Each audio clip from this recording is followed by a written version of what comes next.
Madame, Monsieur, bonsoir et bienvenue. Dans l'actualité de ce vendredi, Abidjan, aux couleurs du drapeau national, dans les entreprises, sur les grandes artères de la ville, l'on aperçoit partout les couleurs orange, blanc et vert. À l'approche de l'indépendance, certains ont même fait de la vente de gadgets et du drapeau ivoirien un business. C'est une situation historique en France. Plus d'une centaine de communes aujourd'hui n'ont plus d'eau potable. Constat fait par le ministre de la Transition écologique, Christophe Béchu, en déplacement dans les Alpes de Haute-Provence. Voilà pour le programme. La ville de Yamoussoukro accueille ce dimanche la célébration officielle de la fête nationale de l'indépendance. Les forces armées nationales ont pris d'assaut la ville natale de Félix Houphouët-Boigny, le premier président de la République. Nos soldats se préparent activement pour le défilé militaire. Aucun détail ne doit être négligé. Absolument tout doit être parfait. Afisiata Karamoko a suivi quelques séances de répétition. Son reportage. Une descente des chuteurs opérationnels de l'armée ivoirienne qui en dit long sur ce que sera le défilé aérien du 7 août, date marquant l'an 62 de l'indépendance de la Côte d'Ivoire. Ils ont été largués à 1000 mètres d'altitude. C'est une question d'habitude, c'est un entraînement. Si l'entraînement est bien fait, le saut sera réussi. Entraînement difficile, combat facile. Plusieurs composantes de l'armée et forces paramilitaires seront de la partie. Ajoutez à cela le défilé motorisé. Les motards des douanes ivoiriennes et de la police nationale, les véhicules d'intervention du groupement des sapeurs-pompiers militaires, en passant par les véhicules blindés. Tous s'appliquent. Trop rapide, 20 km/h. Ces remarques sont du colonel Étienne Ochelio. Il est à fond dans la répétition. Je suis un peu ce qu'on pourrait appeler le présentateur de la cérémonie. Donc je vais livrer les différentes articulations et livrer le commentaire pour permettre donc aux populations de suivre, au public qui sera présent ici, à l'assistance, de bien comprendre ce qui va se dérouler à chaque étape de cette fête. De grandes innovations sont à découvrir. En début des défilés, ce sera un carrousel exécuté par la musique des armées, de la police, de la gendarmerie, et puis surtout le chœur des armées. Le chœur des armées, c'est une grande première, un chœur constitué donc de l'ensemble des choristes qui vont exécuter des vocalises. Le colonel Étienne Ochelio harmonise, synchronise son speech avec les passages des différentes unités sous la supervision du général de division Dame Ali Justin, chef d'état-major de l'armée de terre, par ailleurs président du comité d'organisation. Il échange avec ses hommes. Les répétitions vont bon train à la place Jean-Paul II, ce qui réjouit le ministre d'État, ministre de la Défense, Ténébi Rahima Ouattara, venu s'imprégner du bon déroulement des répétitions. L'engouement est déjà total chez les populations qui apprécient la présence des hommes en tenue à Yamoussoukro. Notons que le Libéria est l'invité spécial de ce défilé.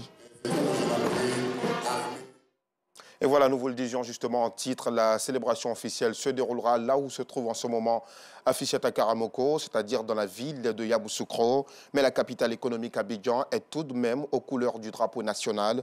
Dans les entreprises, sur les grandes artères de la ville, l'on aperçoit partout les couleurs orange, blanc et vert. Certains ont même fait de la vente de gadgets et du drapeau ivoirien un business très rentable.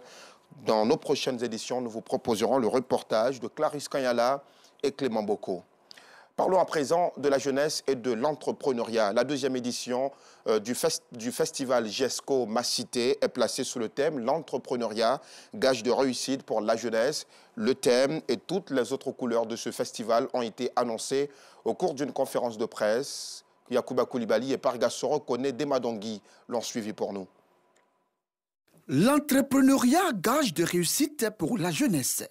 Thème retenu pour la deuxième édition du festival GESCO Ma Cité. Un festival qui se tiendra sur 3 phases. Un volet social, un panel sur l'entrepreneuriat et un concert géant avec de nombreux artistes de renommée nationale. Ensemble, au service de notre cité. Ce slogan choisi par les jeunes de la cité prône l'amour, la solidarité et la fraternité. Nous vous invitons déjà les festivaliers, ceux de l'extérieur, à venir découvrir cette joie de vivre là qui incarne cette population au niveau de GESCO. Nous invitons tout le monde également à s'approprier ces différents thèmes qui donnent déjà sur l'entrepreneuriat, à ce que toute notre jeunesse ivoirienne ait le goût déjà d'entreprendre. Je veux demander à la jeunesse de Côte d'Ivoire, dans les différents quartiers, dans les sous-quartiers, de s'organiser, de se mettre ensemble. Et à partir de rien, je pense que beaucoup de personnes de bonne volonté viendront aider ces jeunes-là à les faire sortir de la précarité qui fatigue aujourd'hui la majeure partie de la jeunesse de Côte d'Ivoire. Le festival GESCO Macité est salué par une opératrice économique prête à financer 5 projets. On veut encourager la jeunesse à être d'abord active, ensuite de manière saine. Donc, dès qu'ils nous ont contactés, nous avons jugé nécessaire de leur apporter notre petit soutien et en les guidant, bien entendu. C'est pour ça qu'on a vraiment insisté sur l'entrepreneuriat et nous allons financer effectivement les gagnants. Cette rencontre festive enregistrera également la remise des clés d'une bibliothèque et la distinction des auteurs de meilleurs projets. Les récompenses aux meilleurs élèves du pays se poursuivent. Ceux de la ville de Beaunois reçoivent des kits scolaires et des diplômes après plusieurs mois d'apprentissage. Mais à Beaunois, ces cérémonies ont aussi un objectif précis, enseigner aux apprenants les valeurs d'honnêteté et de travail et surtout le refus de la tricherie. Regardons ensemble le reportage de Pargassoro Kone de Madongui. Les meilleurs élèves de la ville de Beaunois, localité située dans la région du Sud Komoué, récompensés. Ils ont reçu des tableaux d'honneur après 9 mois d'intenses études. La récompense de ces apprenants, une initiative de l'ONG ADEO. Elle œuvre pour la promotion de l'excellence à l'école. Il est important pour nous de récompenser les meilleurs élèves de ce préfecture de Beaunois et de Bongo parce qu'on a vu un peu dans les conditions dans lesquelles ces élèves-là apprennent. On a vu que c'était des conditions difficiles, donc il était important pour nous de célébrer l'excellence et encourager les élèves. Responsables d'établissements scolaires, autorités et cadres du Sud Komoué ont exhorté les élèves à plus d'ardeur au travail. Je les exhorte au travail parce que seul le travail paye. Et la qualité du travail également paye. Et je crois que c'est cela, l'excellence, que notre président de la République a initié aussi au niveau national. Mais qu'à notre niveau à Beaunois, l'ONG ADEO suit donc ce pas-là. Les apprenants et leurs parents se réjouissent de cette distinction et saluent l'initiative. Ça me fait un énorme plaisir parce que c'est quelque chose qui va permettre aux enfants d'être plus motivés à aller à l'école. J'aimerais dire merci à l'ONG pour tout ce qu'elle a fait pour nous et aussi dire à mes amis de beaucoup travailler. La cérémonie s'est achevée dans la convivialité par la remise de prix aux meilleurs établissements scolaires et enseignants de la localité. Voilà une cérémonie de récompense qui nous rappelle tout naturellement cette grande et belle pensée de Bernard Belin-Dadier. Le travail et après le travail, mon enfant, n'être à la charge de personne. Telle doit être la devise de votre génération. Et cette bonne nouvelle pour les élèves admis en classe de 6e qui n'ont toujours pas effectué leur affectation en ligne. L'opération qui devait s'achever demain 6 août est prolongée par le ministère de l'Éducation nationale et de l'alphabétisation jusqu'au jeudi 11 août prochain à 23h30. Parlons un peu de santé dans ce journal et particulièrement des couches démunies qui donnent naissance à des enfants prématurés. L'organisation non gouvernementale Solide Action est solidaire de ces familles. L'ONG entend doter une dizaine de villes du pays de couveuses. Et pour donner le ton de cette opération sociale, le centre hospitalier régional de Touba vient de recevoir la sienne. Le reportage d'Eve Boué. Une couveuse d'une capacité de 2 places et une chaise roulante pour le centre hospitalier régional CHR de Touba. Ce don d'une valeur de 4,5 millions de francs CFA est de l'ONG Solide Action. Il s'inscrit dans le cadre du projet dénommé Une lueur d'espoir pour les prématurés de Côte d'Ivoire. Le projet consiste à offrir 10 couveuses dans différentes régions de la Côte d'Ivoire. Donc Touba est la 3e ville qu'on a visitée. La première était Dabou. La deuxième était Bouna. Après cela, il reste 7 autres couveuses à distribuer. Donc, on lance en même temps un appel à tous ceux qui peuvent nous aider à finaliser ce projet-là.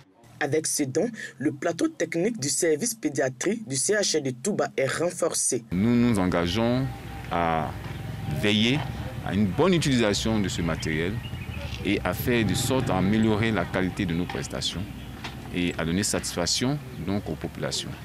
Et pour améliorer davantage la qualité des prestations, le CHR de Touba a grand besoin d'un service de réanimation. Un acte de solidarité qui en appelle un autre, les veuves et les orphelins de la ville de Danané se réjouissent de l'inauguration d'un centre d'accueil qui leur est dédié. Le bâtiment est un don de l'organisation non gouvernementale Espoir de la veuve et des orphelins. Créée en début d'année, cette ONG se positionne comme un soutien véritable des orphelins et des veuves. Reportage. Les veuves et orphelins du département de Danané disposent désormais d'un centre d'accueil dans le village de Vlimba, situé dans la sous-préfecture de Maple. Une initiative de l'ONG Espoir de la veuve et des orphelins.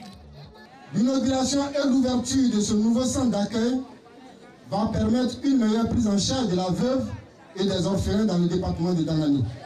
Ce centre constitue donc une réponse opérationnelle et stratégique à la protection de la veuve et des orphelins dans le département de Danané. Notre centre est composé d'un hangar, d'un bureau de 2 pièces, d'un grand magasin qui constitue une banque de vivres et de non-vivres. 4 pièces pour recevoir les orphelins, 2 pièces pour le personnel qui sera sur place. En plus de l'inauguration du centre d'accueil, l'ONG a offert des vivres et non-vivres à 50 veuves et 50 orphelins issus de la sous-préfecture de Maple. Ces dons sont un appui de la marraine Edwige Djeti, présidente de la fondation KED.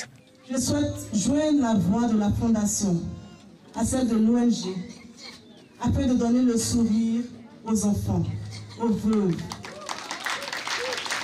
Faire naître le sourire dans un visage triste, allumer une bougie dans un cœur meurtri sont certes des actes qui sont anodins, mais ils requièrent de leur hauteur de la générosité de l'âme.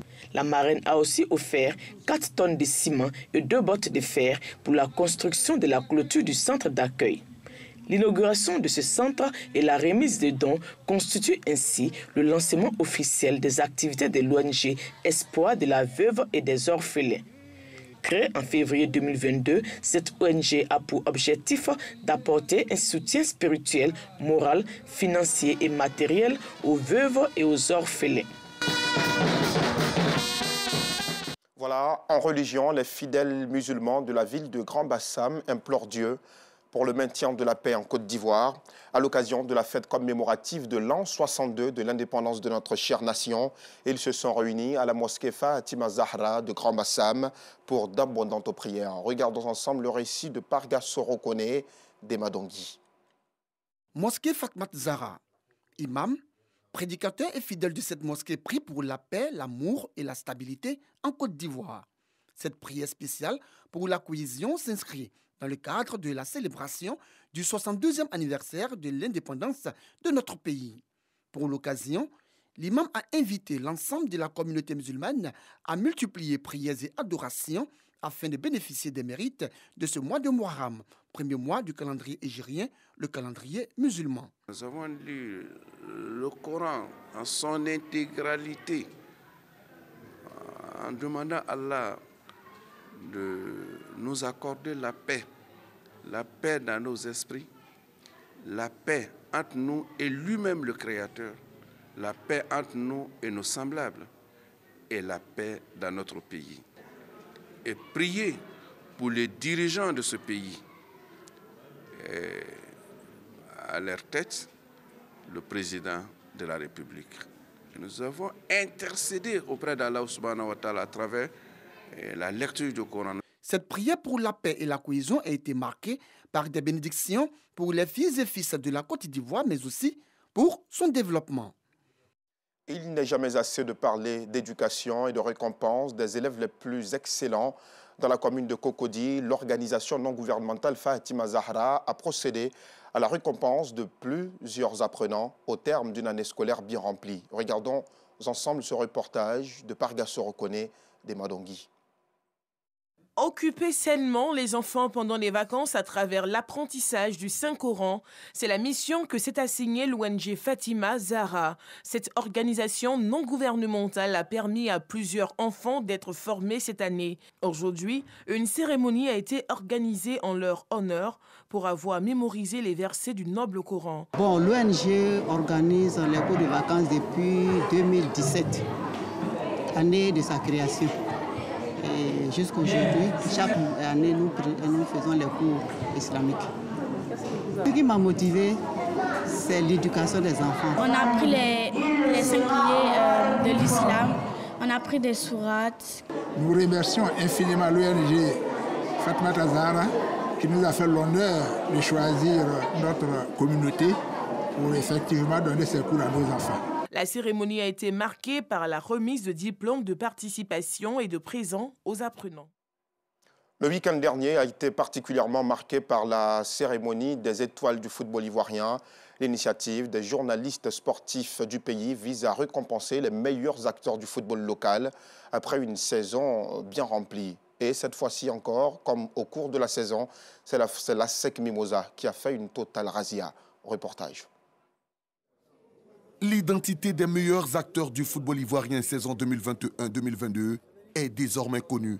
Et c'est la SEC Mimosa couronnée par un titre de champion qui s'offre la palme avec 4 titres. Meilleur joueur, Aziz Ki-Stéphane. Meilleur buteur, Konaté Karim avec 16 réalisations. Meilleur entraîneur, Julien Chevalier, quand Maître Roger Ognien est désigné meilleur dirigeant. Avoir le prix du meilleur entraîneur, meilleur joueur, meilleur buteur et aussi du meilleur dirigeant, ça prouve que vraiment c'est un travail qui est fait depuis de longues années. Révélation de la saison, le prix du meilleur espoir est décerné à Tapé Edino de l'Anton sportif du Bafing. Au niveau des gardiens de but, Issa Fofana du FC San Pedro s'empare du trophée quand Pan Clément enlève le prix du meilleur arbitre. La Ligue 2 a également connu ses lauréats. Crédité d'une belle saison, Nguessa Moïse, assemblois du Stade d'Abidjan, est désigné meilleur joueur de la saison quand la distinction du meilleur buteur est la propriété de Denis Tiao de l'AS Standa avec ses 16 réalisations. Chez les entraîneurs, Oussou Israël, champion de la Ligue 2 avec le Stade d'Abidjan, est le vainqueur.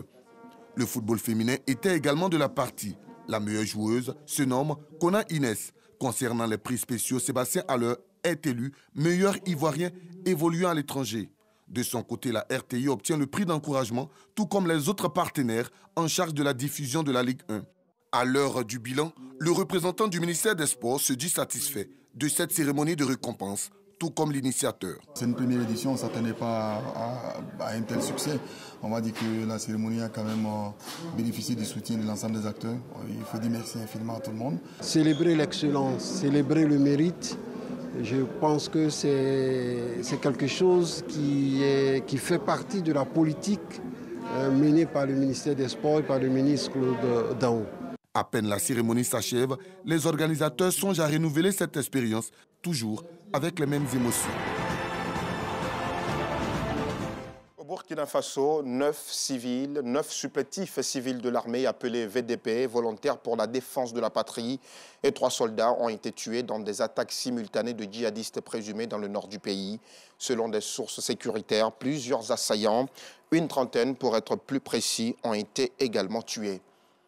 Nous vous le disions en titre également, situation historique en France. Plus d'une centaine de communes aujourd'hui n'ont plus d'eau potable. C'est le ministre de la Transition écologique, Christophe Béchu, qui l'a affirmé lors d'une visite dans les Alpes de Haute-Provence. Dans ces communes, a précisé le ministre, il y a des approvisionnements qui se font avec des camions d'eau potable qu'on achemine, puisqu'il n'y a plus rien dans les canalisations. Toujours selon lui, tout l'enjeu, c'est de durcir un certain nombre de restrictions pour éviter d'en arriver là. Christophe Béchu de rappeler que les mots de la première ministre Elisabeth Borne sont très clairs, une sécheresse historique. C'est la fin de cette édition. Merci de nous avoir suivis à Atiéguakro et Bokabo, ces villages du district de Yamoussoukro qui attendent impatiemment la fête de l'indépendance ce dimanche. Excellente soirée. À demain.